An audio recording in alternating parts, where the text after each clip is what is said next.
Aku berpikir jaring aja berani gitu. Terus Anji, aku membantu juga masalahnya.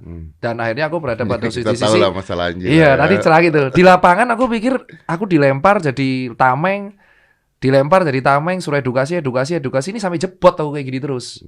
Lama-lama warga bingung nih, yang mana yang harus dipercaya. Sampai akhirnya ya udah aku ngomong aja.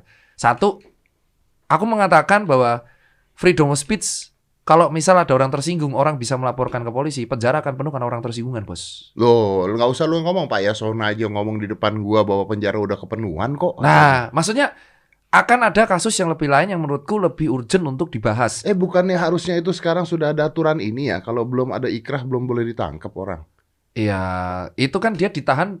Jadi gini, kalau setauku nanti revisi ya, kalau orang dianggap berpotensi melarikan diri sebelum diputus sama dia mau lari kemana? Nah itu, dia mau lari kemana, coy? Makanya aku bilangnya ditangguhkan aja. Soalnya kenapa? Semenjak jaring masuk, itu kan orang menganggap dia konspirasi. Jadi dia dianggap gara-gara jaring COVID naik.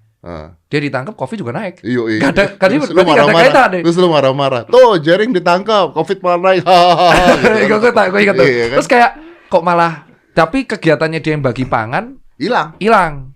Padahal salah satu poin penting dari COVID itu kan orang tanya ke aku, obat COVID itu apa sih Mas Tirta? Obat COVID itu gak ada namanya obat yang langsung straight to point, langsung bunuh COVID itu nggak ada. Nggak ada ya? Adanya obat yang meredakan gejala kayak Avigan, hidroksikloroquine itu meredakan paru, gejala pemberatan pada paru. Terus orang minum multivitamin, orang olahraga. Jadi aku berpikir imun tubuh. Nah, bahagia, makan cukup. Orang yang antibodinya kuat dia akan bisa ngalahin COVID. Nah, posisi jaring tahu nih bagi pangan. Nah, faktor jaring ini sesuai bisa dibina. Ayo dia udah minta maaf, bebasin aja. Yang penting dia bisa ngangkat semangat Bali. Karena setiap kota tuh butuh figur untuk bersuara seperti itu. Untuk mengangkat positif. Dan bener loh kenyataan, aku bisa berbicara karena aku ada toko 6 di sana. 3 tokonya hancur omsetnya. Terus artisan tato yang di sana omset juga hancur. Terus yang paling parah kemarin McD Kuta Beach hancur tutup setelah 20 tahun. Dan emang di sana nggak tahu besok mau makan apa. Gimana kita mau ningkatin pariwisata, padahal yang jual pernak-pernik aja udah nggak tahu produksinya gimana. Tapi kan lu kalau ngomong begitu nanti akan diserang. Anda nih gimana sih? Lu berarti hari kelas sudah nggak peduli mau diserang apa? Udah berarti, sekarang. Berarti lu tidak peduli pada kesehatan. Sementara Anda itu kan gugus tugas kan? Sekarang namanya udah diganti ya? Satgas. Peduli pada kesehatan. Kalau Anda peduli sama kesehatan, kenapa malah ngomongin yang bangkrut-bangkrut? Biarkan saja mereka bangkrut. Oh nggak bisa. Yang penting sehat kan begitu kan? Oh nggak bisa. Loh nggak bisa. Ini ada satu poin. Ada kesehatan dan ada ekonomi kan? Ini yang salah nih. Iya dong. Kita tahu bahwa cara mencegah COVID kita edukasi protokol. Masker, mencuci tangan, jaga jarak. Padahal poin pentingnya untuk mengalahkan COVID butuh antibodi yang kuat. Antibodi yang kuat terbangun dari protein. Protein dari nutrisi. Nah, gimana orang bisa menjaga antibodi kalau dia nggak bisa makan? Nah, posisi di lapangan itu orang udah nggak bisa makan. Dan Bu Sri Mulyani kemarin udah statement, udah resesi, OTW depresi kalau nggak bangkit. Lah, ya berarti di lapangan udah nggak bisa makan. Realitanya, saya yang di lapangan ini kan ketemu langsung. Posisi di bulan Maret, orang masih bisa nih, masker nih, masker. Bulan September, kenapa orang udah nggak percaya COVID? Itu orang-orang anggap, ini yang aku kecewa, yang nomor 2. Orang nyalain rakyat. Orang-orang yang di Twitter, yang di Instagram, bahkan Satgas pun itu rata-rata menyalahkan rakyat salah. Tapi mereka nggak pernah turun langsung melihat keadaan rakyat. Kok kamu ngelanggar kenapa? Nah, aku tanya langsung. Tanya bukan hanya ke satu kota. Aku tanya teman-teman ojol di Jakarta, teman-teman bonek di Surabaya, teman-teman di Jogja, Makassar, sampai temanku ke Padang, Lampung, cabang Susengker, aku survei. Kenapa kok lebih memilih ngaku konspirasi? Dia bilang, Mas, aku tuh udah di PHK, gajiku udah dipotong. Gimana aku mau maskeran? Aku nggak bisa makan juga. Jadi untungnya adalah, oke, aku maskeran, aku jaga protokol, tapi aku nggak bisa makan juga. At least kalau aku terakhir nggak bisa makan, bukan hanya COVID aku bisa kena, Mas. Aku bisa kena tipes, aku bisa kena DP. Itu kan make sense ya. Berarti harusnya kita kan udah telat dari awal. Ini yang harus dikatakan nih, kita telat dari awal. Betul. Tapi statement ini nggak pernah ada. Itu yang 7 bulan aku bilang, kita mengedukasi masyarakat 3M. Tetapi masalahnya adalah orang yang kelaparan ini solusinya diapain? Emang tidak ada. Ya nggak ada kan, bingung. Orang bangkrut, masa kita ngeliatin, oke, pakai masker, jaga jarak. Sementara di Bali udah nggak tahu nih mau makan apa. Bayangin ya, ada orang nggak bisa makan. Aku datang nih, merasakan perintah. Edukasi Tir di pasar, apa sih ingat? Pasar Kosambi Bandung. Nggak ada dagangan. Nggak dapat pembeli, aku edukasi ke tukang daging ayam. Yang viral, Mang Odeh itu 10 viral. Mas, pakai masker dan jaga jarak. Digini, Pak Tirta, dengan segala hormat nih, ini ayam. Jaga jaraknya gimana antrinya? Sampai kios sana. Sambil dia motong-motong ini. Terus gue kan kayak, oke, ini stuck kan. Terus aku edukasi ke ojol. Ojolnya tuh sampai hujat aku. Terus aku tipikal orang kalau ada hujat, aku DM, masalahmu apa mas? Kenapa hujat? Kamu ada masalah. Akhirnya ngobrol kita, telepon-teleponan. Mas, aku tuh seminggu udah gak dapat orderan. Anakku 2. Aku disuruh pakai masker. Berarti kan lapangan ini, orang-orang yang di atas ini gak ngerti nih. Yang di lapangan kayak apa. Mereka ini merasa, aku tuh udah patuh mas dari Maret, April, Mei. Juni, Juli, aku stuck. Gak tahu mau ngapain. Dan aku berteriak ke instansiku juga nggak tahu mau ngapain. Oke. Di lapangan akhirnya kita lihat dong lapangan 7 bulan kayak gini. Dan aku merasa kayak, buset, berarti aku membela orang teriak-teriak, ujung-ujungnya dianjing-anjingin juga. Dan karena masyarakat melihat tidak ada jalan keluar dari sini, maka larinya ini konspirasi. Tepat, itulah. Disiksa. Iya. Mereka ngerasain jadi begitu. Nah, karena kan terus tapi di Twitter dan di Instagram ada satu lihat kayak masyarakat salah. Orang selalu judging kayak, lu nggak pakai masker diviralin. Dia menghancurkan karakter orang ini karena nggak pakai masker. Terus akhirnya tidak lihat kenapa dia nggak pakai masker. Kan sebenarnya simple. Kalau nggak pakai ya ingetin aja, nggak usah terlalu ekstrim. Sampai pada satu fase tersebut, oke, ini rakyat kayaknya ada yang salah nih sampai ada 2 opini. Oke, selama 7 bulan, aku akan sharing pengalamanku selama 7 bulan. Yang pertama, tadi soal jaring udah ya. Aku soal dia kata kacung, itu salah karena dia emosional. Tetapi selama dia udah menyatakan untuk mau bertanggung jawab minta maaf, ditangguhkan tahanan, ya udahlah ditangguhkan, siapa tahu dia terbukti untuk berbuat baik. Kedua, kenapa aku bersuara seperti itu? Nah, ketiga, artinya tunggu dulu, artinya ini adalah masalah sensitivitas dong. Sensitivitas atau memang jaring mau dibungkam? Dia dianggap mengganggu. Nanti jadi gini. Gua tahu dia dianggap mengganggu. Aku pengennya fair. Semengganggu apa sih seorang jaring? Aku pengen fairnya kayak gini. Jaring itu dibandingkan sama Pak Wayan Koster, aku bilang aja deh di lapangan ya. Pak Koster itu mengatakan obat COVID itu arak. Oh, arak. Terus jaring sengaja minum vodka. Bener dong. Nah terus orang hujat, pemabuk ngomong COVID. Tapi jaring nggak bisa ngomong. Koster ini dia selalu kayak, dia tuh kalau emosional udah blank gitu loh. Iya, gua tahu. Pokoknya nyerangnya gitu. Padahal bagus narasinya. Itu yang aku amati aku tuh sampai ngamati video jaring. Dia sebenarnya udah mau ngomong, dia minum vodka itu karena setelah statement Pak Koster, obat COVID adalah arak, dia minum vodka.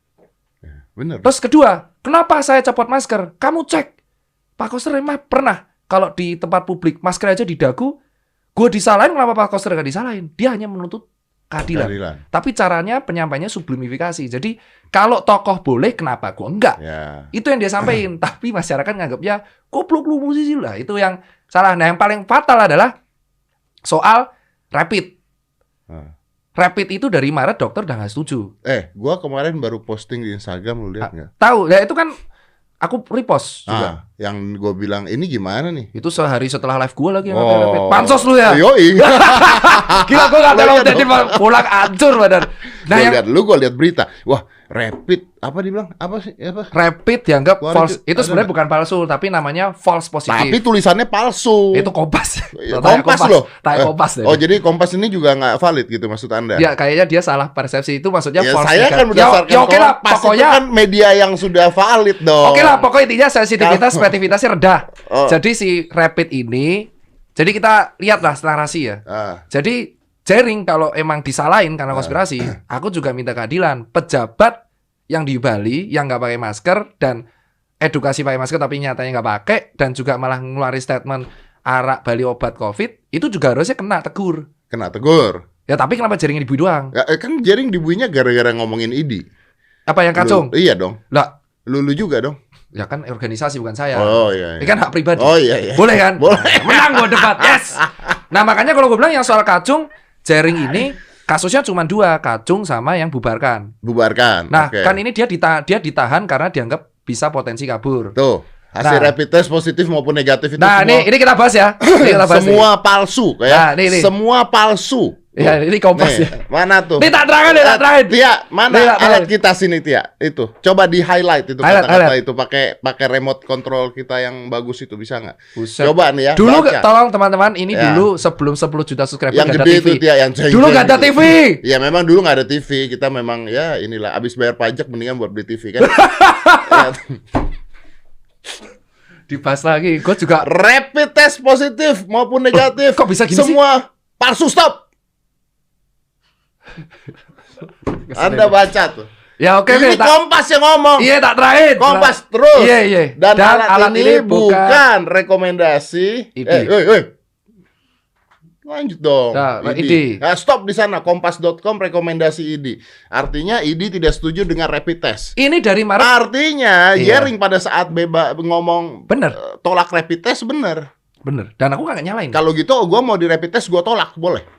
Nah lo gue emang gak setuju Pak. Gue nanya. Tapi SOP di atas. Paham gak sih di lapangan? Ini tulisannya ID. Emang benar. Jadi gue ikutin dokter apa ikutin SOP? Sekarang kalau gue lagi mau show di TV disuruh rapid test gue gak mau dong. Lah gue juga nggak. Boleh mengatakan gak mau? Ya karena emang itu gak valid. Kalau sebagai syarat administrasi gue bisa bilang enggak. Gue dari awal bulan Maret itu kan Persatuan Dokter Klinik udah mengatakan kalau rapid test dinyatakan sebagai tes COVID, itu kan aku ingat coba cek berita-berita di media mengatakan alat tes COVID sampai ke Indonesia. Saya nggak tahu siapa pejabat yang ngomong itu pertama kali. Sampai ke Indo, terus akhirnya entah kenapa menjadi the new SKCK. Suratnya itu aku bongkar di Instagram bahwa kalau kita rapid test itu harus menjadi syarat untuk perjalanan, syarat masuk kantor, syarat transportasi, sampai syarat kuliah. Terus kalau hasilnya rapid test itu menjadi kalau kita dapat 14 hari setelah dites itu menjadi surat sakti. Bebas tuh ya. Ada tulisannya. Anda dinyatakan non-reaktif COVID, dengan ini Anda dinyatakan bebas COVID dan surat ini berlaku 14 hari. Logikanya kalau saya punya surat itu habis tes negatif, saya kerumunan terus kena auto negatif surat sakti. Ini kan menjadi pertanyaan, kenapa harus ada surat itu? Nah, kalau rapid test ini menjadi screening itu boleh. Aku masih ingat aku ngomong itu di podcast juga, update. Terus aku itu dari dulu kita udah ngomong. Screening. Jadi rapid itu bukan sebagai gold standard diagnostik test, tapi screening. Screening ini maksudnya contoh orang ini habis kelayapan nih, kerumunan. Terus temennya kena. Rapid ini kan ngecek antibodinya. Oh, positif non reaktif. Ternyata tipes. Nah, bisa setelah reaktif harus dicek lagi swab. Dicek lagi, oke. Gold standarnya masih PCR swab. Nah, artinya kalau misalnya lagi ada acara terus di rapid test tapi itu hanya untuk screening gitu kan. Bukan untuk memastikan lu kena COVID apa tidak. Bukan. Gitu kan? Masalahnya kenapa kok ada pergeseran opini yang menjadikan ini sebagai alat kayak SKCK baru. Kenapa aku bisa SKCK? Berarti kalau gitu kata-kata semua palsu juga nggak bener dong? Nah, yang benar adalah setahu saya. Ya, okay. Ini bilangnya adalah false negatif dan false positifnya tinggi. False negatif itu adalah negatif palsu. Yang artinya adalah yang negatif belum tentu negatif. Berarti yang salah Kompas. Kayaknya dia salah nerjemahin. Ini beneran nih. Ini namanya, saya yakin dokter ini bilang, Mas, rapid itu kenapa nggak jadi rekomendasi ID? Saya yakin dokter bilang, emang nggak rekomendasi. Dari Maret, emang kita sudah bilang, jangan jadikan rapid sebagai patokan administrasi atau patokan diagnostik. Dia screening. Loh, kenapa Pak Dokter? Karena false negatifnya tinggi. Apa tuh false negatif tinggi? Itu negatif palsu. Artinya apa? Orang yang negatif non-reaktif itu belum tentu negatif. Orang yang positif juga belum tentu positif. Karena emang dia sensitivitas, spesifitasnya rendah. Tapi tidak bisa mengatakan semua palsu dong berarti? Emang enggak, pasti ada yang benar juga. Tapi emang dia tidak bisa jadikan patokan administrasi. Nah, yang jadi pertanyaan, kok bisa ada kebijakan dari atas? Ini yang aku 7 bulan nih. Yang pertama bermasalah soal Jering, kedua soal lapangan yang kelaparan, yang ketiga adalah kok kebijakan rapid 14 hari ini surat sakti. Iya, yaudah mending nggak usah aja sekalian, karena di luar negeri nggak ada yang kayak gitu. Hanya Indonesia doang. Lapangan kayak gitu saya tanya. Selalu PCR swab di tempat bisa ditunggu. Mungkin kita udah import terlalu banyak. Dia itu dugaanku. Maaf. Gak usah disensor, gak apa-apa.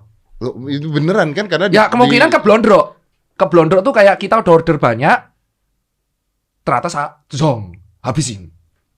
Makanya dulu di awal harganya 600.000, sekarang cuma 95. Ini harus jadi audit. Kenapa? Di bulan Maret April, alat tes COVID sampai ke Indonesia, harganya 600.000. Itu serius, dan aku di lapangan ada orang nawari dagangan ke aku Vivadiag. Itu ada bukti chat tak share, orang heboh, wah ada yang nawarin Tirta, tak tahu lah. Kenapa? Pada waktu itu harganya 450, orang nawarin aku 225. Sekarang rapid aja 95. Di Tokped, lalu nyebut sponsor, maaf Shopee. Di Tokped itu harganya cuma 60 sampai 75 ya. Ini curang ya, dia Tokped, saya Shopee, dia Gianti, saya Ninja Express. Lawan ini sebenarnya. Terima kasih podcast Dedi, gara-gara Anda saya alhamdulillah. Terima kasih netizen. Nah, jadi ini kan pertanyaannya, kalau ini pertanyaan adalah ID itu tidak bisa membuat kebijakan dari awal. ID itu organisasi profesi yang bisa melakukan rekomendasi. Nah, pada waktu Maret kita udah lakukan rekomendasi, setahu saya udah lakukan rekomendasi. Dan nggak didengerin? Ya nggak tahu tuh pejabatnya gimana. Tanya aja sih. Pejabatnya gimana? Anda kan Satgas. Lah Satgas itu kan pelaksana. Lah Satgas kan ada kan ahli. Loh, tapi kan katanya Pak Presiden juga harus ngikutin katanya Satgas. Nah, tapi kan ya Satgasnya kan ada dua, Pak Doni sama Kemenkes pada waktu itu. Dulu namanya gugus tugas. Sekarang kan saya kan orang lapangan. Loh, sekarang bukannya Pak Doni di bawahnya Pak Erick Thohir gitu. Itu Satgas. Kan yang dulu rapid kan di gugus tugas. Oh, berarti sekarang udah bener nih semuanya nih. Ya ini nanti bahas lagi. Ini pertanyaan yang akan kutampung nih. Ini pelan-pelan dulu. Ya nggak apa-apa. Saya justru pengen tahu karena gue udah capek juga. Kenapa ke Pak Erick diangkat sama Pak Erlangga? Karena Pak Jokowi ingin mengatakan bahwa ini Satgas ekonomi dan kesehatan jalan berdampingan. Bersamaan, betul. Betul. Itu maksudnya kenapa Pak Erick dan Pak Erlangga naik jadi Satgas. Sekarang ada Pak Luhut. Oke. Jadi Satgas juga kalau nggak salah untuk yang ngurusin vaksin. Berarti udah banyak dong nih. Banyak nih 4 nih. Nah, harusnya udah jalan dengan baik dan benar. Nah, yang rapid ini yang harus ditanya. Berarti rapid harusnya udah nggak ada nih sekarang. Iya, terus rapidnya harusnya udah nggak ada, udah nggak efektif karena kalau rapid jadi screening. Jadi kayak contoh ada keramaian kemarin di cafe broker, terus aku banyak bro keramaian. Kemarin kan aku tuh jujur timku ngerebek 3 sekaligus, Bandung, Bekasi, Depok. Di Bandung ada di keramaian di Verde, Kiri, Shelter dan kawan-kawan. Harusnya orang-orang ramai itu di rapid. Langsung rapid. Nah, rapid itu gunanya buat kayak gituan. Orang ramai rapid tempat langsung gratis. Yang kena berapa langsung cluster. Nah, tapi terus kenapa? Iya, kenapa kok jadi alat administrasi itu yang di lapangan kan nggak useless. Nah, terus yang berikutnya adalah update kayak yang di lapangan ini tuh kita harusnya ngaku ya. Kalau kita menyalahkan rakyat terus, rakyat juga boleh dong nyalain yang buat kebijakan. Nanti ditangkap. Nah, itu kan freedom of speech. Kalau freedom of speech masih ada freedom of speech. Menurut saya harus diperjuangkan. Nah, bukankah Anda saja kalau freedom of speech, saya pun kalau freedom of speech bukankah kita masih ngambang-ngambang, mencari aman, nyari kata-kata yang baik karena kita tidak ingin menghina orang lain, begitu kan? Iya. Ya kan? Harusnya kita itu tidak perlu takut untuk berbicara. Loh, kalau ada orang absurd berbicara gimana? Ya terserah kamu mau percaya apa enggak. Kalau kamu menghujat dia, berarti kamu percaya kata-kata orang absurd tersebut. Orang bisa memilah. Kenapa? Kalau aku harus tersinggung, gini deh, kalau orang tersinggung bisa menjarain orang, penjara kan penuh, Pak. Sekarang kalau aku emang udah penuh, Pak. Iya, Pak Yasona kan bilang. Iya. Masa kayak gini deh, aku ngeritik, aku mengatakan bahwa di Februari para pejabat kita serampangan untuk buat statement. Tirta buat kami tersinggung, Tirta di penjara. Ya sampai kapanpun berarti kamu anti kritik. Faktanya di lapangan 7 bulan orang tuh selalu nyalain rakyat, selalu kayak gitu. Rakyat gak becus tir. Gak patuh protokol. Faktanya si Jering itu di penjara gara-gara ngomong kacung atau gara-gara mengganggu? Karena dianggap mengganggu, Pak.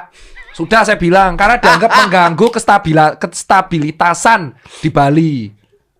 Coba tanya Pak Koster aja, suruh Pak Koster ke podcast. Halo Pak Koster. Udah bilang beneran nih, karena dianggap mengganggu.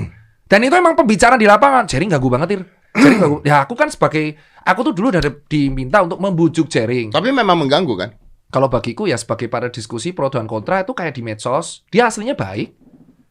Jadi gitu, personanya Jering tuh di medsos kayak gitu. Aslinya ya kayak lu. Gede badannya. Ya tetap main musik ya kayak orang ya beda-beda gitu. dong sama beda-beda. Gua. Beda-beda sama gue beda. Oh, beda. Enggak sama ya? Kan kekernya sama Iya, tapi gue enggak beler-beler. Terus ini ya. Kita belak-belakan lah, itu yang pertama ya. Bukan pertama, yang berikutnya adalah di bulan Februari pejabat kita mengatakan corona nggak akan sampai Indonesia. Corona kalah sama jahe merah. Itu kan dulu. Nah, tetap aja Pak. Padahal di Januari sama Februari itu Wuhan udah habis-habisan nih. Harusnya kan kita berkaca ya. Iya. Wuhan habis-habisan, harusnya kita tuh bersiap-siap. Karena Kenapa? kita satu ras nih. Ya mirip Mongolia. Iya kan Mongolia. Betul. Kita. Tapi malah kita diambangkan ras Melayu anti corona itu. Aku sampai share. Aku nggak asal statement ada share di medsos. Aku selalu berkaca. Oh ternyata orang di UIT kan kalau statementnya sendiri. Nah kalau kita capture media, saya upload Media ngomong, berarti nggak bisa karena itu udah publik. Tapi Anji dari media tuh ketika ngundang Hadi ini salah. Dari media. Ini ada lagi. Ada di media. Ini artikel terakhir nih. Si profesor tuh ada di media dulu sebelum Anji ngambil dia. Nah, itu alasan aku perjuangin Anji. Jadi ceritanya Anji itu nulis di vlog bahwa obat corona herbal. Dia menyebut 2, yang obat corona dan herbal. Ada Pak Hadi di situ. Terus viral. Anji itu nelpon akhirnya aku, "Dok, aku mau terangin." Ya, terus dia dituntut dan kawan-kawan. Dan aku melihatnya adalah jangan sampai Anji kayak Jering. Dia ini harusnya dibina. Dia kan punya musisi, dia sempat diundang Pak Jokowi juga ke istana. Hehe. Terus habis itu ya keceplosan. Ya, dia diundang ke istana juga. Terus habis itu iya kan gue sempat ngomong. Dia diundang. Bentar, dia diundang. Terus apa lagi? Dia diundang Tompi, bukan Tompi, apa? Calontong. Ya, Calontong dia diundang. Habis diundang sama Calontong, keluar dua-duanya satu statementnya jangan percaya konspirasi karena konspirasi itu begini-gini. Yang satu statementnya ini jangan-jangan konspirasi. Ya, betul. Terus ini kan akhirnya si Anji ini ketemuin dan dia ngomong dia itu wawancara Pak Hadi karena Pak Hadi diwawancara sama Lampung Pos. Iya, benar kan? Benar. Nah, jadi dia berdasarkan Lampung Pos. Dia nggak salah. Anji tanya, kalau saya di blow up masuk polisi, kenapa kok Lampung Posnya enggak? Enggak. Nah, kenapa? Akhirnya, itu yang ditanyain. Karena Lampung Pos media. Nah, betul. Nah, akhirnya di situ dia bertanya, "Tir, ini gimana untuk menang publik?" Aku bilang, udah buat klarifikasi aja, jelasin kronologi kenapa kamu ngangkat dia. Terus akhirnya dia buat video Instagram TV, ya kan? Itu yang buat aku sama dia, jujur. Aku buat skripnya kayak gini Mas, biar aman. Dan akhirnya sekarang dia bisa membela diri kan kasusnya lagi naik nih. Tapi at least dia tidak akan menjadi kayak Jering karena cepat. Nah, tidak akan jadi kayak Jering berarti dia tidak akan dipenjara ya? Kemungkinan besar karena dia bekerja sama dengan baik. Dia sempat untuk Instagram kan membela diri. Ketika kita ada hak delik aduan, dia bisa membela diri kan sebelum kasus naik. Nah, kenapa Jering nggak bisa membela diri? Karena dia pada waktu itu suruh buat Instagram TV untuk kasus bahwa ini dia nggak mau. Karena dia tidak mau dibungkam. Dia bukan nggak mau dibungkam, dia udah punya statement sendiri. Kalau Anji statement sendiri, terus dia tahu dia lagi kena publik, jujur balik ke keluarga. Anji istrinya tertekan sama anak-anaknya. Dia udah, kalau Jering gas, ora peduli. Oh ya, oke. Artinya kan apapun itu, mau yang satu di penjara, mau yang satu enggak, tapi dua-duanya didiamkan kan? Jadi diam kan? Ya, didiamkan. Anji sekarang hanya fokus ke pariwisata. Kalau si Jering masih dibui. Nora yang lanjutin. Tapi ya Noranya juga sekarang main dengan cara capture media. Nah, ini kan padahal di bulan gini, kalau Anji bisa asal statement dimesalahin, di bulan April dia obat corona, kok yang di Februari enggak? Yang di Februari enggak? Yang jahe merah sebagai untuk mencegah. Yang kalung anti corona? Itu kenapa enggak? Setelah dia bilang anti corona kalung, 7 hari kemudian malah kena lockdown kantor Kementerian Pertanian. Sampai sekarang kasus itu dianggap enggak pernah ada. Itu yang maksudnya di lapangan aku melihat, wah kok kontradiktif. Berarti artinya tajam ke bawah itu benar? Tepat. Aku kan udah ngomong. Denda dan razia masker ini selalu tajam ke bawah, tumpul ke atas. Nah, terus sekarang lu yang ngomong. Ya lu udah, mau dibikin diam lagi? Gak takut gua. Oh gitu? Gak. Udah nothing tulus, Pak. Teman gua sudah 4 wafat. Guru gua wafat 2. Terus teman gua bangkrut 8. Terus gua juga jadi tameng dihujat. Gak tameng dihujat, public enemy. Ya, tapi lu jadi melawan pemerintah. Bukan melawan, gue kritik. Kalau semua kritik dianggap melawan, berarti tidak ada freedom of speech, tuh. Loh, ya tapi kan kalau lu ngomong begitu yang kemain-kemain gak jadi masalah. Kan lu tahu yang mana yang jadi masalah? Jering kena, iya. Anji kena. Iya. Nah, kalau lu kena, kalau kita kena, kalau gua kena. Kalau gua kena, berarti menjadi bukti bahwa emang freedom of speech di negara ini udah nggak ada. Lah, dari Jering ketangkep aja bukannya udah menjadi salah satu bukti bahwa orang nggak boleh ngomong sembarangan. Dia kenanya kan gara-gara orang masih goreng. Dia ngomong kacung kok. Kalau ngomong kacung, ya nah, kan. Paham kan? Tapi kan tadi gua udah tanya sama lu, kalau lu mengatakan bahwa bukan kacungnya itu masalahnya. Iya, paham. Karena emang dia seperti itu kan. Tapi ketika menurut ada orang tuh nunggu salah. Ya? Ini ya subjektif. Orang nunggu salah. Jadi orang darah nih pengganggu nih. Orang yang dianggap pengganggu tuh dianggapnya kalau dia ini nunggu salah doang. Oh, ini kesalahannya kayaknya ngomong kacung nih. Kena dia, gas, habis. Ada yang laporin satu. Kenapa? Yang laporin kan nggak boleh pihak berwajib. Yang laporin harus pihak reguler. Begitu ada yang laporin, breng diproses, diem. Anji juga diem. Tapi Anji sempat klarifikasi bahwa itu dia nganggep karena emang ada di Lampung dia diajak. Gitu. Ya,